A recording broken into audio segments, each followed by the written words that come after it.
Hi, and welcome to the second devlog of Dynam It, a 3D indie game that I'm making using Godot.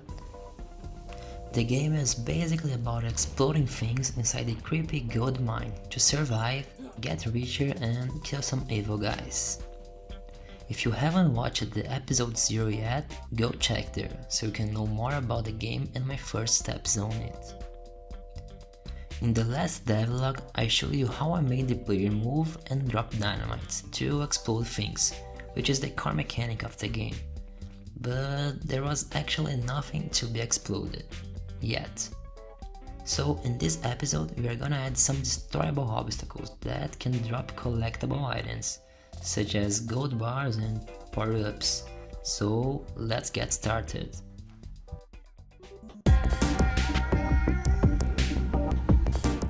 Well, in Bomberman everything is essentially a cube, so you explode cubes to clear your way and to collect power-ups. But since Dynam It is not using this grid style, I didn't want to keep this cube-ish aspect. I wanted the dimensions to be a bit more realistic, like this wall here. Good, I have the 3D model, but can I make it be destroyed? No, not like this. Let's try again.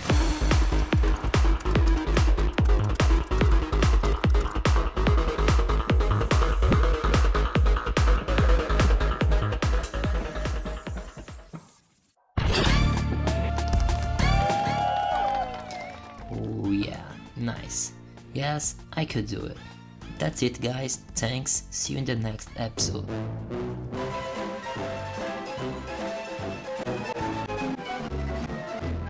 Well, okay, I guess you do wanna know how I did it, right? I'm sorry, but I'm not revealing all my tricks here. What? You don't wanna know? Okay, I don't care, I'll show you anyway. Look, the concept is simple.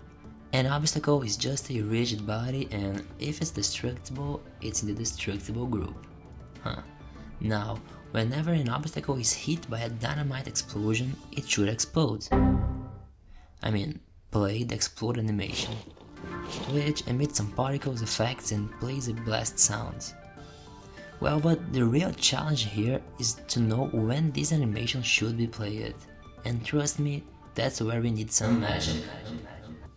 Returning to the dynamite scene, we needed to make it destroy the obstacles that are close to it when the explosion happens.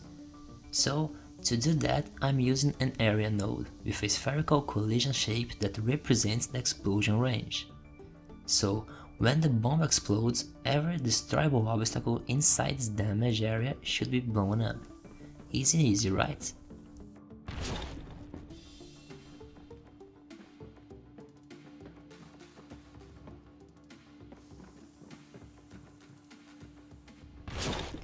Oh, wait a minute. This box here was not supposed to explode, because there's a wall blocking it. Yeah, things are never that simple, right? Okay, so instead of simply exploding the objects inside this damage area, I need to only explode the ones that are reachable by a raycast that comes from the bomb towards the object origin. Now, if there's a wall between the bomb and the obstacle, it should not be destroyed.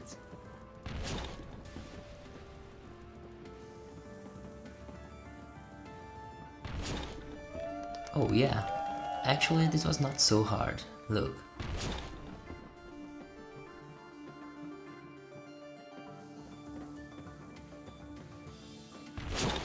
Oh wait, why the hell is this one still here?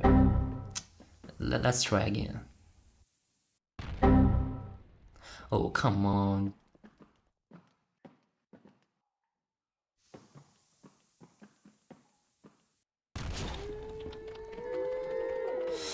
Yeah, as always, we're not done yet.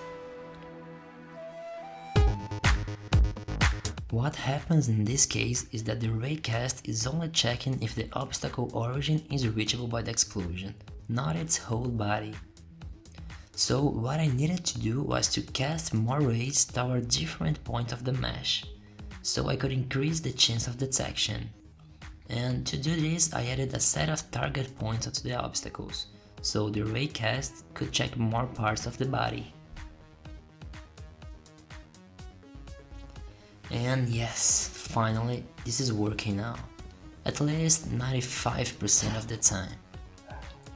If you want me to make a proper tutorial about how to do this, let me know in the comments.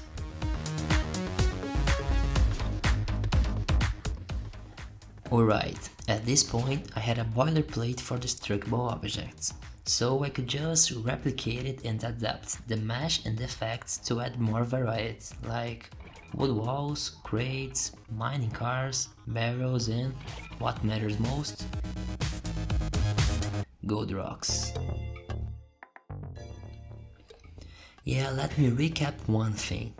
The game is kind of a Battle Royale, but your goal is not to simply kill everyone in the arena. Instead, there's a target amount of gold that you must collect before the whole mine crashes down on your head.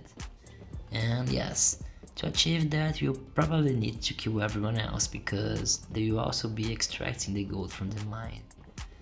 Okay, so first of all, we needed a rock that would provide the gold when destroyed.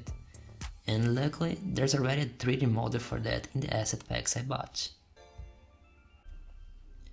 But we wanted the gold rocks to be a bit larger, matching the scale of the other destroyable objects. And please, don't judge me, but here's when the improvisation starts. Yeah, remember, we were in a 4 days game jam, and at this point we were already in the 3rd day I think, which means no time for Blender, man. Sorry, stick with this.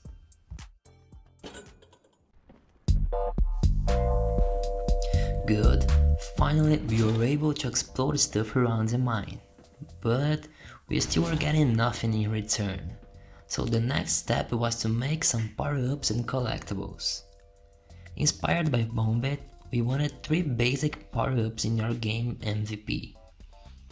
The red gem that increases the damage range of your bombs, the blue gem that makes you run faster, and the dynamite pack that increases the number of bombs that you can have activated at the same time. Because at first you can only drop a new bomb when the previous one has already exploded. Yes, we are running out of time, so we couldn't have any better idea to replace the gems with something that actually makes sense. But luckily, the power-up mechanics were really simple to implement. They are basically a mesh with an outline mesh and an omni light to make it stand out, and to detect when the player passes through the power-up to collect it, there's an area node.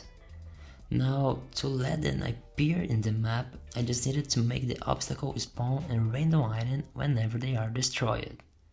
So, each obstacle has 2 parameters, a list of droppable items and the probability of dropping items when destroyed. So, there are obstacles that are more likely to drop items, but also there are some items that can only be dropped by some specific obstacles.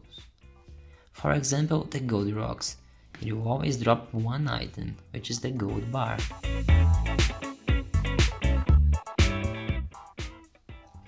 And that's it. Now we can walk around the mine, drop dynamites, blow up stuff, discover some passages, walk faster, drop more dynamites, expand the bomb range and collect gold, so we can get richer and buy a decent computer. I really hope you liked it, and if yes, comment down below. And don't forget to wash your hands, exercise, eat healthy, like this video and subscribe to the channel. Also, you can find me on Twitter or Reddit if you have any feedbacks. The links are in the description. See you soon.